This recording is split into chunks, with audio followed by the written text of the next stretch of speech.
তো হ্যালো বন্ধুরা, তোমরা তো আগের পার্টে দেখেইছিলে যে আমি নদীর ধারে এসেছি স্নান করার জন্য।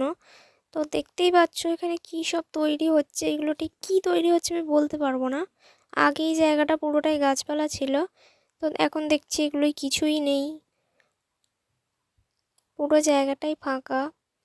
আমরা এখন ওই দিকটাতে যাব, ওদিকে ঘাট করা রয়েছে স্নানের জন্য। তো আমি নিচের দিকে নামলাম তোমাদের ভালো করে দেখানোর জন্য। এগুলো কি তৈরি হচ্ছে তোমরা যদি কেউ জেনে থাকো আমাকে অবশ্যই কমেন্ট করে বলবে। তো আমি তো ঠিক জানি না। তো আমরা ঘাটের কাছে চলে এসেছি। এখানে লোকেদের স্নান করার জন্য ঘাট বানানো হয়েছে।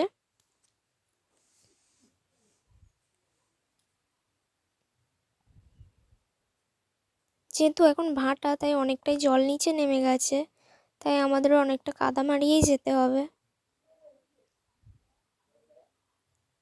এখানে একটা নৌকাও দাঁড় করানো ছিল। তো এখন আমার মা আর কাকিমা নিচে নেমে গেছে, ওরা কি পুজো করছে, তাই আমি দাঁড়িয়েছিলাম ওপরে। সো বাই বন্ধুরা, দেখা হচ্ছে পরের ভিডিওতে।